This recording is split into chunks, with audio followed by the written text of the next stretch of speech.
Olá, audiência querida, bem-vindos mais uma vez a mais um episódio do FAPScast, o podcast da FAPS, pra gente falar de psicologia, pra gente falar da sua vida, assim, de um jeito que você ainda não ouviu, né, Tussi? Henrique. Ai, gente, eu tô Meu treinando Deus. isso, não é, Henrique? Tussi. Olá, bem-vindos e bem-vindas. Isso talvez te gere um pouco de estresse ainda, É verdade, cara. mas será que é um estresse bom ou um estresse ruim? Não sei, pode ser um estresse que me alerta pra alguma coisa que eu tenho que corrigir, ou eu fico preocupada demais com isso e nem é tão importante também. Vamos Ai, mas o descobrir desgaste é evidente. Pois é. Vamos descobrir como que isso pode ser entendido, o estresse bom, o estresse que não é bom pra gente. É até estranho imaginar que tem um estresse que seja bom, né? Pois é. A gente fala estresse sempre naquelas situações em que a gente já tá rompendo a corda. Será que é melhor eu fazer boleto novo, arranjar conta, arranjar estresse? Vamos descobrir o que é melhor. Com o nosso convidado de hoje, Dr. Danilo Benetti Marques. Lembrei certinho o nome? Lembrou perfeitamente. Estou indo bem com esse negócio de estresse, hein? Muito bom. Bem-vindo, Danilo, à mesa do FAPScast. Obrigado, Suelen. Obrigado, Henrique. Muito feliz pelo convite. Estou bem animado aí com a conversa. Eu acho que vai ser proveitosa aí pro pessoal. Então, quer dizer que você trabalha com estresse. A gente também trabalha com estresse, mas é um pouco diferente. Você trabalha com estresse. O que é isso, Danilo? Eu trabalho com neurociência e, na verdade, quando me perguntam o que eu faço, eu falo que eu trabalho com neurociência da depressão e da resiliência. E, curiosamente, as pessoas sempre querem saber mais um pouco sobre a resiliência, o que eu até acho curioso esse interesse. Mas, sim, eu trabalho com estresse. Na neurociência, na verdade, o estresse ele tem um entendimento mais amplo. Então, a gente pensa em estresse como aquela pulga atrás da orelha, aquele boleto para pagar, aquela coisa que deixa a gente preocupado, né?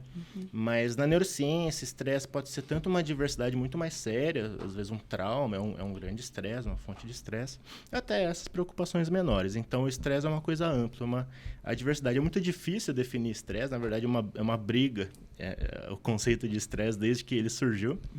Mas quando ele surgiu pelo Ranselli, um médico austríaco, ele definiu como uma síndrome de adaptação.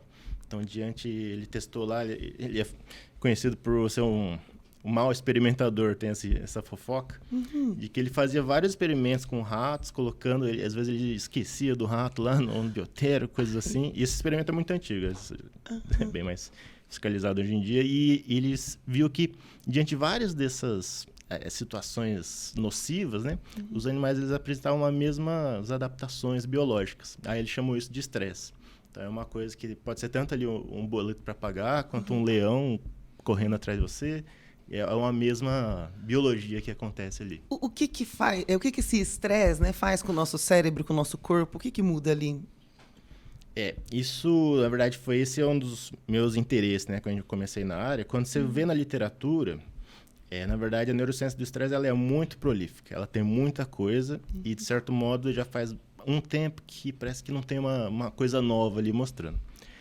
Um efeito muito conhecido é que você tem alguns hormônios que você libera em situações de estresse. Você tem, por exemplo, a adrenalina, né, que você tem que deixa aquela atividade, e os corticoides, glicocorticoides, no caso de humanos. E existe muito essa ideia de que são os hormônios que causam os efeitos ruins do estresse. Existe essa ideia, certo, mas essa é uma coisa que me incomodava um pouco. Uma ideia que eu achava que é muito simplista. E uma das coisas que me entregou bastante foi, na verdade, os indícios de que não são os efeitos biológicos, os nocivos, a física, né, o estresse físico, mas que, na verdade, depende de como o indivíduo percebe aquilo. Então, quando o estresse surgiu, o Ranselli, né, o fundador, lá, o criador, ele dizia muito isso, que são efeitos biológicos, nocivos, estresse físico. Aí surgiu um outro pesquisador que começou a desafiar isso, que, na verdade, fala que o estresse é algo psicológico. Então, o estresse, na verdade, ele só acontece, você só sente o estresse, se o indivíduo percebe aquilo, aquela situação, aquela informação como um estresse. Então, isso começou a influenciar e virou uma rixa ali. Até falam, tem um artigo famoso, existe estresse na pesquisa sobre o estresse. Então, existia essa briga. Hoje em dia, assim, a neurociência ainda tem gente que defende muito essa parte mais física, mas o efeito psicológico do estresse traz muito essa relação com os transtornos mentais. Então, como eu dizia, como na neurociência o estresse é algo muito amplo, então, na verdade, muitos transtornos mentais, como depressão, ansiedade, o próprio estresse pós-traumático, eles são associados ao estresse. Então, tem toda essa repercussão toda. Então, você está querendo me dizer que diante do boleto que vence amanhã, você vai ter ali uma, vou chamar de emissão de adrenalina ou disponibilidade de adrenalina, que eu também vou ter. Só que talvez você encontre nisso uma motivação para pagar o boleto. E eu encontre nisso um desespero sobre... É isso? Tipo, é diferente? A maneira que eu percebo essa mesma adrenalina no meu corpo. É isso? Sim. No caso, por exemplo, nem... É até interessante você ter falado da questão da adrenalina. É que, na verdade, sim, você tem um boleto para pagar. Você consegue? Você está bem? Tem bastante coisa? Você tem os recursos disponíveis? Aí o boleto não vai ser o mesmo estresse de alguém que está ali penando com a questão. Então, é muito interessante. Eu vou até trazer o experimento principal, né, que é um dos que mais me influenciaram, que é o que revelou o fenômeno chamado de desamparo aprendido. É um dos experimentos que é tido como um dos experimentos mais famosos, mais conhecidos da psicologia, que ele foi publicado em 1967 pelos psicólogos Martin Seligman e Stephen Meyer. Eles fizeram o seguinte: eles usaram cães, hoje em dia não se usa mais, mas usaram cães, e dividiram em 3 grupos. Um grupo de animais, eles recebiam uns estímulos aversivos moderados, uns choques moderados, só que eles podiam acabar com esses choques se eles pressionassem um botão. Um painel ficava na frente deles, eles iam lá e apertavam o botão. Um outro grupo, eles recebiam as mesmas intensidades, quantidades, durações de choques, eles eram fisicamente pareados, assim, eles recebiam os mesmos choques, só que eles não podiam fazer nada. Tinha um painel lá, só que se ele apertasse, não acontecia nada. Então, um grupo recebia esse estresse controlável e o outro recebia o estresse incontrolável. E um outro grupo não recebia estresse, ficava lá à toa. Aí, eles testaram uma nova tarefa de fuga, de aprendizado de fuga, e os animais que não tinham sido submetidos a nada, eles aprendiam aquela nova tarefa normalmente. Os animais que passaram pelo estresse controlável, eles aprendiam a nova tarefa normalmente. E os animais que passaram apenas pelo estresse incontrolável, eles falhavam em aprender uma nova tarefa, uma tarefa diferente de controle sobre aquilo. Então, aí eles chamaram isso de desamparo aprendido, como se eles tivessem aprendido essa falta de controle. E até é curioso que no mesmo estudo, mesmo artigo, eles fizeram um outro estudo, outro experimento, que eles fizeram, então, eles mostraram realmente estímulos aversivos controláveis levam a esse desamparo, mas em outro grupo eles fizeram uma exposição a estressores controláveis primeiro, aí eles tentaram induzir o desamparo, eles viram que esses animais que tinham uma exposição prévia a controle sobre o estresse, não dava para induzir desamparo neles. Eles ficavam, de certa forma, resistentes àqueles estressores. Sabiam que ia ter uma saída de alguma maneira, eles só não tinham forma, encontrado ainda. Exatamente, de algum jeito eu vou conseguir sair daqui. Aí, na época, isso foi chamado de imunização comportamental, porque ela se assemelha ali a uma vacina, né? Se está uma vacina, você consegue enfrentar aquilo, você fica pronto para outra.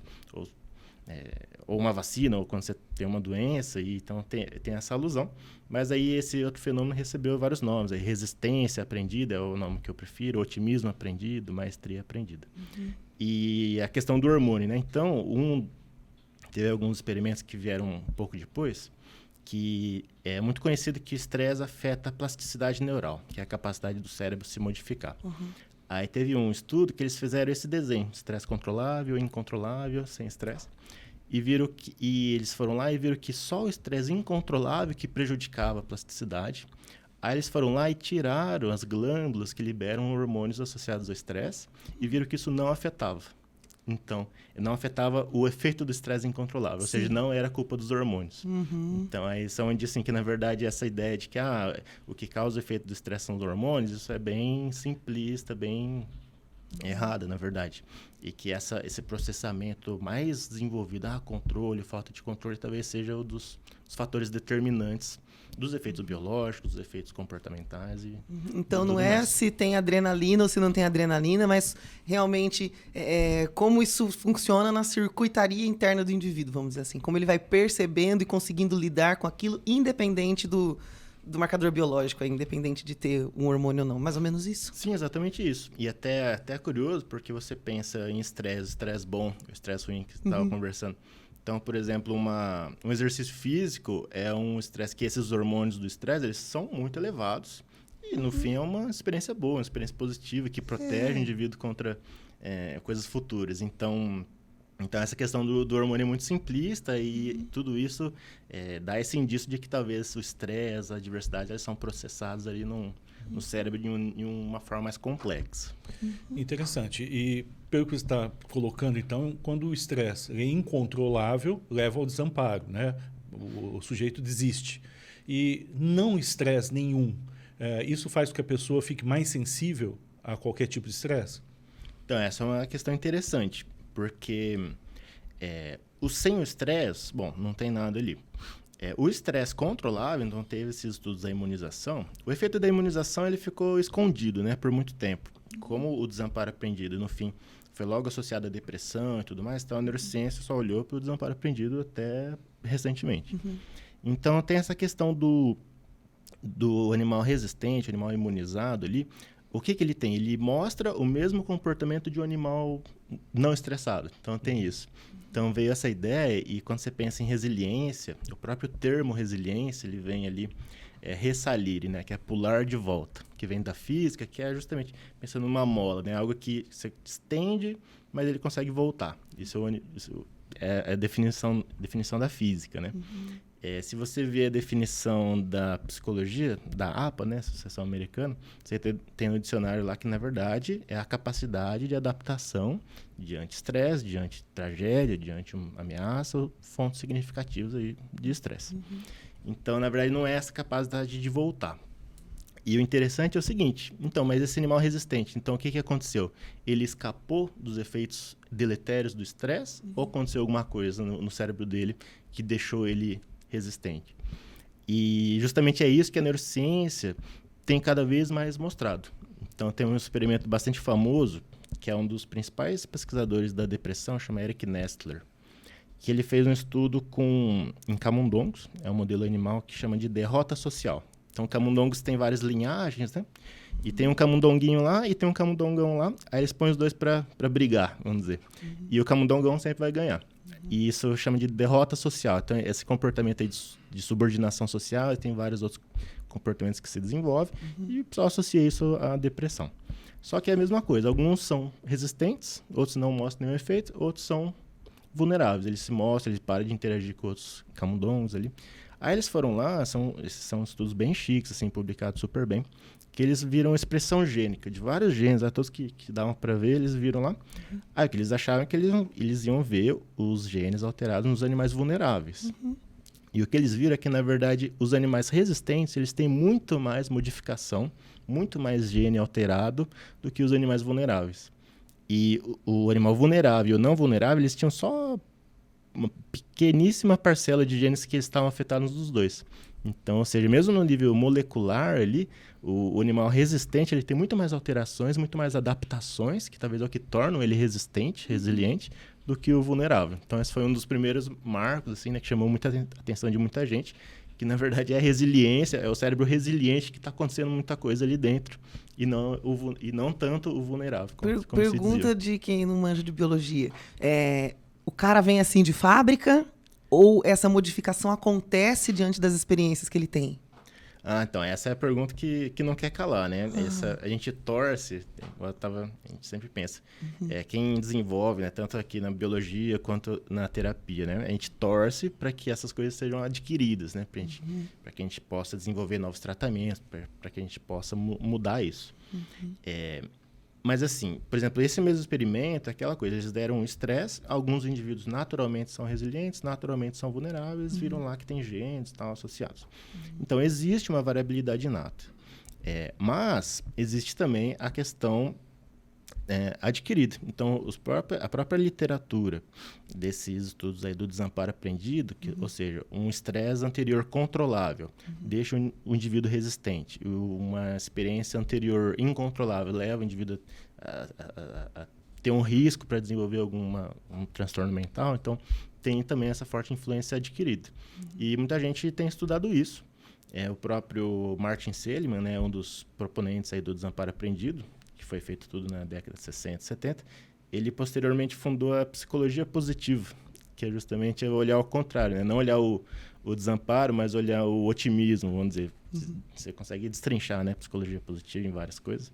Mas é muito curioso, ele tem um livro bem mais recente que ele conta essa jornada, que ele fala do desamparo ao otimismo, então mostrando como que eles tinham essa visão anterior mais focada na na doença, na vulnerabilidade, e agora você tem que estudar as mesmas coisas da resiliência, parte positiva. Parte adaptativa do indivíduo. A parte adaptativa, com o mesmo rigor e a mesma motivação. Agora, me parece, então, que o que indica os pesquisas seria que ter algum nível de estresse controlável, né, que não é uma forma de aprendizado, torna o sujeito, então, mais capaz de lidar com o estresse? Sim, essa é a ideia que surge, né, desses estudos. E é curioso que são estudos bem comportamentais, né? Na psicologia critica muito essa abordagem extremamente comportamental, né? Você não pode explicar nada com mente, intuição, mas assim, olhando para o comportamento, você vê isso. Os animais que têm essa experiência com estressores controláveis, eles são resistentes para vários domínios diferentes. Então, por exemplo, indivíduos que têm esse desamparo, eles têm mais ansiedade, eles são mais sensíveis a drogas, eles têm prejuízo de plasticidade. Tem estudos até que mostram, em roedores mesmo, que estressores incontroláveis aumentam o crescimento de tumor cancerígeno do que indivíduos que passam pelo mesmo estresse, mas controlável. E você vê em estudos clínicos que realmente os indivíduos otimistas, né, parece que eles têm uma maior longevidade, eles têm o menor risco de doenças diversas, cardiovascular, câncer, vários outros. Então, esses fatores ali psicológicos eles são muito influentes, não só no comportamento, mas no corpo todo, vamos dizer. Acho que a gente pode ficar pensando que, quando a gente fala em psicológico, né, as pessoas acho que imaginam que é uma coisa que não consigo palpar. Então, quando eu falo psicológico, eu falo, então a minha cabeça é que está produzindo isso, né? Mas a gente esquece que a nossa cabeça ajuda a produzir os comportamentos, e esses comportamentos produzem consequências, e a gente vai ter sentimentos a respeito daquelas consequências, e é isso que ajuda, então, a desenvolver todas essas coisas, né, Danilo? Ou me deprimir, ou, de repente, eu passar a ter problemas corporais mesmo, por causa das escolhas que eu faço, mediante a interpretação que eu tenho dos fatos. É por aí? É por aí. Isso até pega acho que um tema até quente, né? Então, é aquela coisa, isso é coisa da sua cabeça. Realmente, mas é que se você considera toda a complexidade do que passa pela sua cabeça, né? Você pensa, o cérebro, uma analogia é que ele é um computador, né? Que recebe inputs, recebe entradas e processa ali, dá saídas, dependendo do contexto, memória, emoções. Então, em condições de sofrimento mental, transtornos mentais, tem gente que, assim, às vezes abraça essas explicações muito simplistas, né? Então, é uma molécula, é um desequilíbrio químico, é tal serotonina lá, se eu tomar um remédio, eu vou melhorar. Na verdade, não é assim cada vez mais, na verdade, já faz muito tempo que a neurociência mostra que essas são todas questões muito complexas, né? E às vezes até você, mesmo alguém com transtorno mental que abraça essa aceitação, é importante a aceitação, mas com essa explicação simplista pode, na verdade, ser ruim para se engajar em uma terapia, e engajar em tratamentos que realmente abraçam toda a complexidade. Então, por exemplo, uma terapia psicológica mesmo, a psicoterapia é um baita de um processamento neural ali. Assim, para um neurocientista, é algo biológico que está acontecendo ali. Então, nessa questão do estresse controlável, incontrolável, estresse bom ou ruim, uma terapia dependendo ali da sessão, né? É um baita de estresse bom. É um estresse que vai trazer ali situações da vida, da experiência da pessoa que, às vezes, ela até estava tentando negar ou ter qualquer outro mecanismo de defesa, mas que você tem aquilo, você tem um profissional ali te guiando e, de certa forma, você está ressignificando ali, pensando que, isso aqui, se acontecer de novo, eu posso controlar, se acontecer, não preciso ser tão influenciado por essas experiências. Então, assim, de certa forma, você tendo um profissional ali, a terapia é um estresse controlável. É um estresse que você está aprendendo, adquirindo, a você ter essa resistência a novos estressores. Eu penso isso e, assim, é biológico. Para mim, claro que pode ser criticado, mas para mim, biólogo, neurocientista, chega perto do rato recebendo estímulos aversivos escapáveis ali. Então tem essa questão, quanto que é translacional, né? E bacana você explicando desse jeito, que eu acho que a gente consegue entender por que a terapia demora, né? Porque você vai lá totalmente estressado ou desamparado, deprimido, ansioso, muitas vezes não sabe nem qual é o nome de tudo isso. Então, a gente começa com um processo que a gente vai chamar de psicoeducação. Olha, isso aí que você sente, né? Isso é estresse, isso é depressão, isso é ansiedade. Então, o cara vai aprender primeiro o que ele tem. Depois, ele vai descobrir como é que ele chegou até ali. né? E depois a gente vai juntos tentar desenvolver uma maneira possível de ver as coisas de outra forma. E isso vai levar semanas, né? E tem gente que, às vezes, começa a fazer terapia, vai uma vez por mês, e aí fala assim depois, eu tô há 3 meses fazendo terapia, foi em 3 sessões. Nada. Não aconteceu nada, o cara ainda nem conseguiu discriminar aquilo que ele sente. Tem muita coisa ao mesmo tempo acontecendo. Né? E eu acho muito bacana, porque assim, não é coisa da sua cabeça no sentido de é uma ilusão, é uma fantasia, é de mentirinha. Né? Quando a gente fala que é uma coisa da sua cabeça, quer dizer que é um processo que a gente ainda desconhece, está acontecendo lá dentro. A gente ainda está nomeando, a gente ainda está estudando e é tudo muito ligado. Você que começou a terapia, está sentindo que está demorando um pouquinho, ó, é porque nós, do outro lado, os profissionais, o Danilo, o Henrique, eu, né, nós temos que ficar a par de tudo isso. Olha só, o Danilo é biólogo, mas ele teve que aprender psicologia, porque senão ele não consegue trabalhar. E nós, como psicólogos, temos que também saber biologia, Exato. porque é tudo integrado, a gente é uma grande coisa só. E uma coisa muito comum em situações desse tipo é as pessoas também recorrerem a um fármaco, não um remédio. O remédio, você como biólogo pode trazer a luz aí para o pessoal, o que acontece? Né? Ele vai resolver o problema? Essa é uma pergunta que eu gosto muito, já faz tempo, desde que eu fui descobrindo as coisas, né? E eu sou biólogo, né? Quando eu entrei nessa área do estresse, então, você via a literatura e falava, certeza que é uma molécula, tem que achar qual é a molécula. Aí no fim foi acontecendo isso. Não, na verdade são fatores psicológicos, não são moléculas, são redes neurais com padrões muito sofisticados e tudo mais. Então, uma coisa que é interessante, você tem na depressão uma hipótese, né? Uma teoria que foi publicada lá em 92, que é assim, uma pessoa, para ela apresentar a depressão, o primeiro episódio da depressão, um grande fator de risco é você ter um estresse significativo. Você tem um estresse significativo, há uma chance da pessoa ter o primeiro episódio de depressão. Assim que ela se recupera, os episódios seguintes, elas podem aparecer sem o estresse, ou com estresse muito menor. Então, na verdade, o que pode estar acontecendo na depressão, a pessoa até pode se recuperar ali, mas parece que ela perde ou não desenvolve os mecanismos de resistência a novos estressores. E quando você pensa em antidepressivos, atualmente, uma das visões principais de antidepressivos, dos clássicos usados para depressão, né? Inibidor de recaptação de serotonina e alguns outros, é que ele meio que dá um reset no cérebro e deixa o cérebro muito plástico. E, de certa forma, uma crítica que pode ser é que, na verdade, o antidepressivo ele consegue induzir essa recuperação. Mas talvez não consiga induzir a resistência.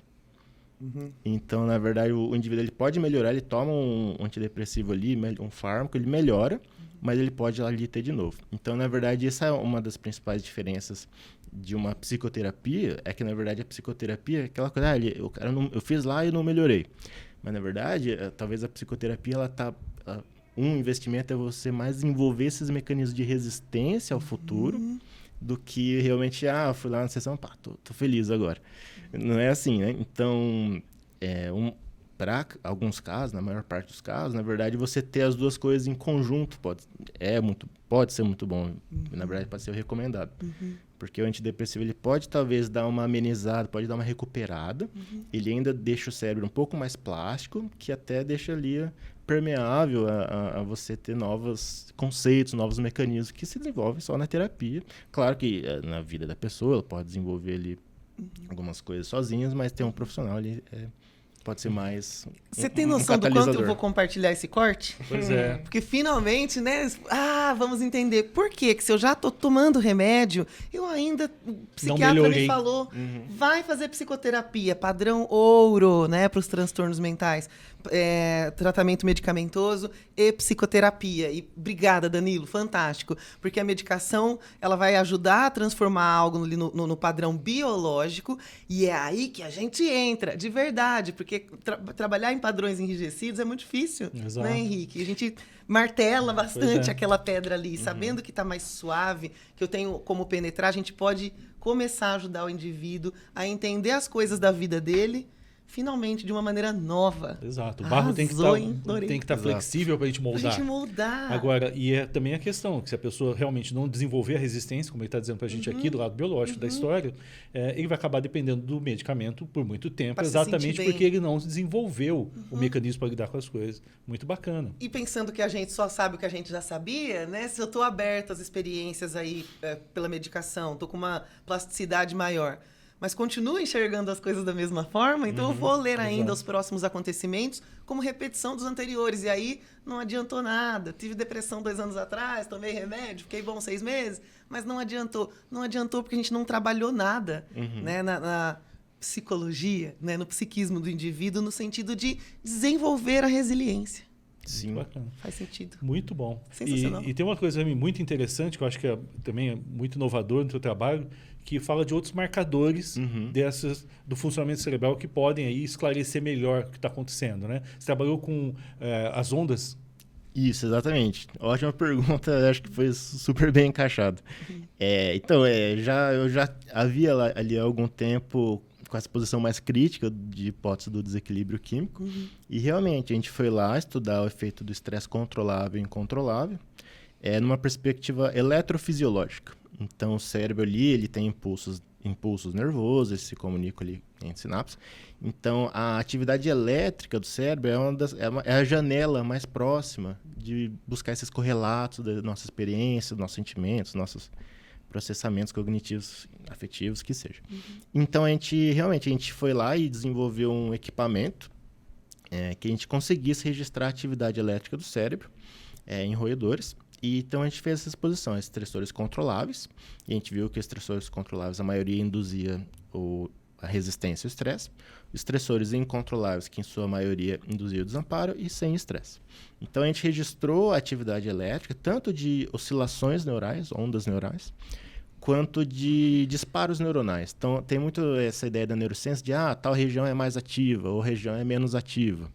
Isso em neuroimagem, né, ressonância magnética, é isso que você consegue saber. Tal região está mais ativa, menos ativa. Então, a gente tinha essa ideia de que a gente ia achar uma região mais ativa ou menos ativa, que era o córtex pré-frontal. Então, já tinha estudos farmacológicos mostrando que o córtex pré-frontal é importante para aprender o controle sobre o estresse. A gente foi buscar qual que seria a atividade associada a isso. E a gente viu lá quanto os neurônios se disparavam mais ou menos nessa região, e viu que isso não acontecia. Não era uma questão de disparar mais ou menos na situação de estresse controlável ou incontrolável, mas que, na verdade, as principais diferenças que prediziam os indivíduos resistentes e desamparados estavam nessas ondas neurais. E essas ondas neurais, o que elas fazem, elas organizam a atividade do cérebro. Elas organizam temporalmente, organizam a comunicação entre regiões diferentes. Então, a gente descreveu várias características dessas ondas neurais e viu que existia uma oscilação neural específica, que ela tinha ciclos, né? Ondas, ela tem ciclos por segundo, que tem ali 5, 6 Hz, 5, 6 ciclos por segundo, que são chamadas de oscilações θ, por causa da letra grega. E o aumento dessa oscilação, ela predizia com muita certeza os animais que iam se apresentar resistentes dias depois. Então, a gente viu isso, descreveu isso bastante e usou até um pouco de inteligência artificial para tentar reunir todos esses dados que a gente encontrou. E uma coisa interessante que a gente viu, a gente programou ali a análise para identificar padrões, e o que a gente viu foi o seguinte, que existia um padrão de atividade do cérebro, que ela diferenciava muito bem os animais estressados dos não estressados. Então, tanto os animais resistentes quanto os desamparados, eles tinham essa atividade igual. Eles tinham esse efeito do estresse, os não estressados não tinham isso. E um outro padrão, que estava associado a essas oscilações θ principalmente, eles aconteciam nos animais resistentes e não tinham nos desamparados. Então, na verdade, os animais resistentes eles tinham os efeitos do estresse e uma coisa a mais, e os animais desamparados eles tinham o efeito do estresse sem essa resistência. Ou seja, a gente achava, isso foi uma surpresa, porque a gente achava que a gente ia identificar um biomarcador da depressão, né? Ou um correlato neural da vulnerabilidade, mas na verdade a gente viu um correlato neural da resistência, da resiliência.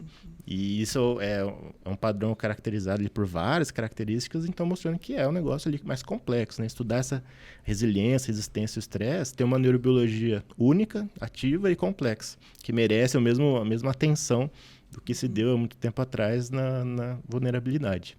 E a ideia de que você, na verdade, são padrões de redes neurais complexos, isso desafia, né? Isso põe a última pá na cova do desequilíbrio químico. Então, mostrando que, na verdade, é uma questão muito mais complexa a biologia disso e que claramente depende ali de fatores psicológicos, né? Então, a percepção do indivíduo ali, da diversidade. Parece que a gente ficou um tempão procurando o que teria que tirar para acabar com a depressão. Exatamente. E, na verdade, a gente está descobrindo que tem algo a desenvolver. Aumentar a resiliência. E aí já faço a analogia de usar óculos, que eu e o Danilo aqui, nós não sei por que, né, Danilo, nós temos que pagar para enxergar. E o Henrique tá aí numa boa. Uso lente. Então, assim, você usa lente? Tá brincando? Pois é. Desculpa, então tá todo mundo tendo que pagar para enxergar aqui. Mas é uma brincadeira que às vezes a gente faz com óculos, né? Por que tem gente que vem enxergando de graça e a gente precisa pagar para conseguir enxergar? Então é mais ou menos a mesma coisa. A gente não tem culpa, às vezes, talvez, né, Danilo, disso tá acontecendo. Sim. É algo que simplesmente acontece para umas pessoas e não acontece para outras. Mas assim como os óculos, talvez seja possível fazer coisas para equilibrar esse sujeito, para que ele tenha condições de ver o mundo assim como os outros. Sim, essa analogia do óculos eu não conhecia, bem bacana, vou usar. E é interessante que, por exemplo, o Eric Nestor, aquele que fez os estudos antigos, ele disse em uma entrevista mais recente, antigamente se achava que os vulneráveis tinham as coisas ruins do estresse. Hoje em dia, na verdade, a gente sabe que falta alguma coisa nos vulneráveis, falta uma coisa que tem nos resistentes. Então, isso vai bastante de acordo com... Muito legal, muito bom descobrir essas coisas e ouvir as coisas por essa abordagem. E eu acho que principalmente para as pessoas que são mais céticas, assim que nem eu. Né? Só que eu tenho um conhecimento da psicologia, estudo isso, lá se vão 10 anos quase. Estamos ficando idosos, hein? Que bom, melhor do que não ficar, né? E a gente, às vezes, vê isso. A gente tem muito esse olhar cético, né? É coisa da sua cabeça. Tipo, não, ou só pensa diferente que as coisas serão diferentes. Então, é muito legal saber que isso tem toda uma profundidade e que funciona realmente diferente para cada indivíduo. E a gente, às vezes, culpa o nosso coleguinha que está do lado, né? Nossa, para! Danilo não olhou para você desse jeito. Pensa diferente, tenha outra vibe. A gente realmente funciona diferente. Sim. Em níveis muito profundos, né? E você tem vários momentos, né, na nossa formação, né, como indivíduo. Então, você tem ali uma variabilidade genética, ela existe. A gente tem que estudar isso e entender isso. Existe o desenvolvimento. Então, tem muita questão, assim, uma diversidade severa durante a primeira infância, ela é muito mais impactante do que você ter uma diversidade na vida adulta, em termos de desenvolver algum tipo de transtorno mental, alguma forma de sofrimento mental. Então, toda essa formação e, claro, a experiência na vida adulta também. Então, vários fatores. Então, aquela coisa, por que terapia é difícil? Por que eu tomo remédio e não funciona? É porque o que construiu aquela personalidade que talvez tenha mais risco ou seja mais forte é uma longa história, que começou antes do seu nascimento. Então, por isso que é um negócio difícil de se fazer e deve ter a dedicação. Um remédio não vai salvar, vai ajudar. Então, tem essa...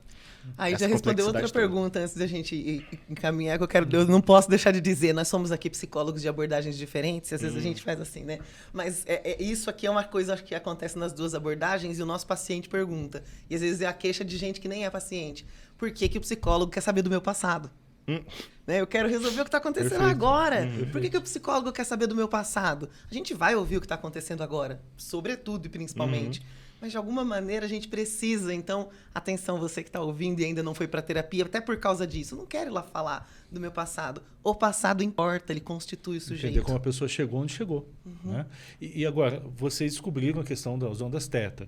Então, dá para a gente imaginar que vai surgir um tratamento, uma modulação dessas ondas? Tipo, biofeedback é uma coisa que a gente falou já sobre biofeedback, que dá para estimular essas ondas? Não, perfeito.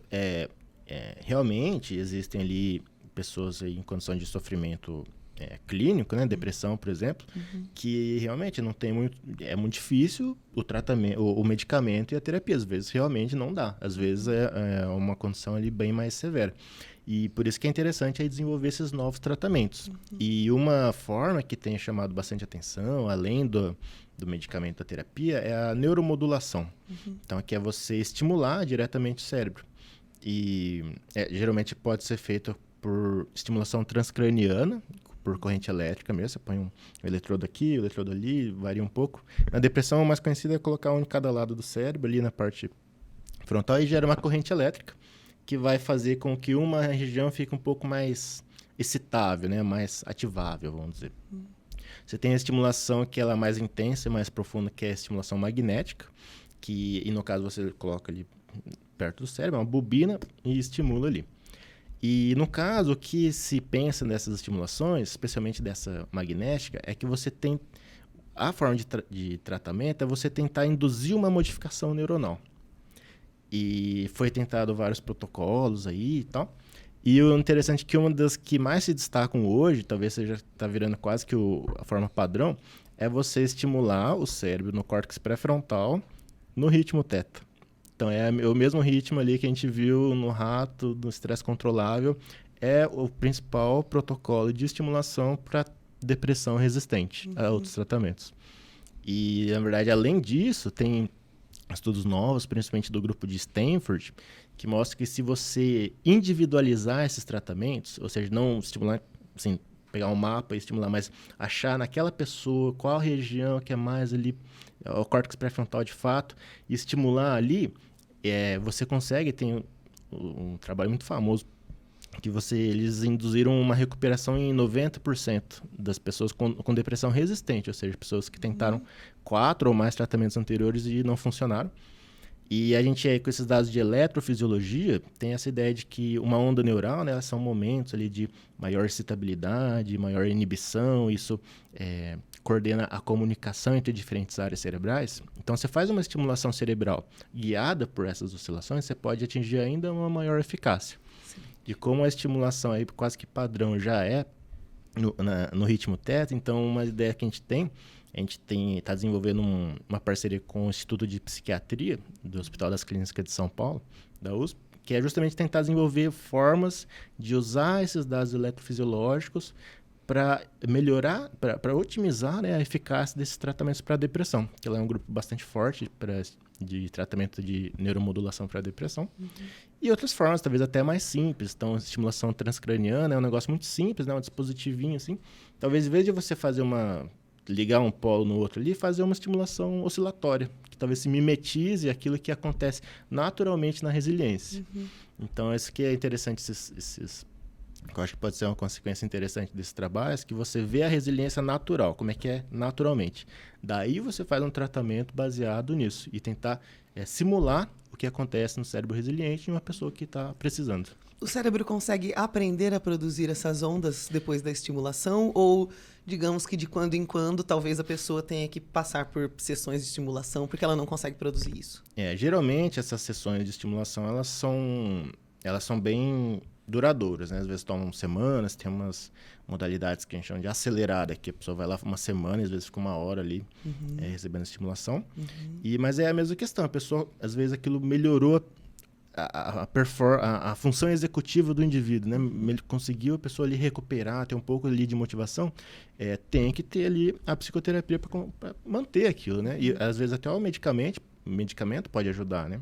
Então, assim, cada vez mais interessante essa ideia de você ter essas multimodal, né? Você ter várias abordagens diferentes, principalmente em condições que são mais severas, que às vezes chega assim, terapia eletroconvulsiva, tem gente que tem bastante preconceito, que é bastante justificável, né? Com o eletrochoque, mas hoje em dia é feito de uma forma bem mais correta, né?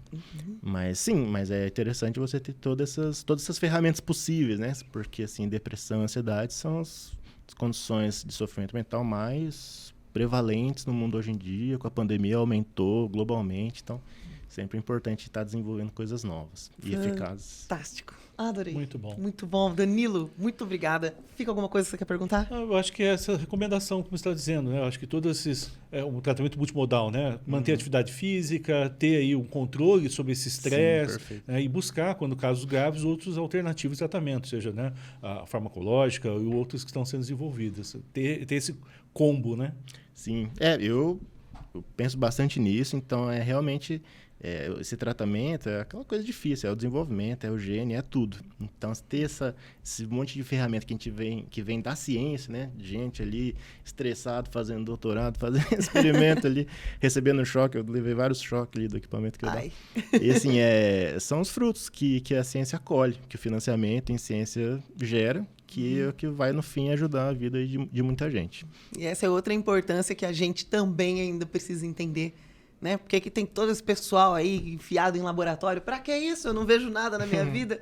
Fica prestando atenção aqui nos episódios do podcast da FAPS, você vai perceber que a gente usa tudo o que é produzido nas universidades. E a gente está, inclusive, com esse trabalho do podcast, tentando tornar isso acessível, né? O que é isso que você faz lá no laboratório, que conversa com aquilo que eu faço lá no consultório, que conversa com aquilo que o Henrique, além do consultório, faz na faculdade, transmitindo esse conhecimento, proporcionando essa proximidade entre nós. O que é isso que nós estamos fazendo? E que vai afetar a vida das pessoas. Diretamente. Muito bom. Muito obrigado por aceitar o convite, estar com a gente aqui hoje. Foi muito bacana. A gente sempre traz informações novas e até para a gente sempre reciclar tudo isso que a gente faz no dia a dia. Muito obrigado, Danilo. Eu fico muito feliz, eu que agradeço, Henrique, Suelen. Obrigada, foi um prazer enorme participar aqui, super bem produzido. Espero que a conversa seja útil. Eu fico sempre disponível para os próximos episódios. Certamente terá mais convites e voltará mais vezes. E você também está sempre convidado para voltar todas as semanas e assistir ao episódio novo do FAPScast. Não perca o próximo episódio. Até lá. Até mais.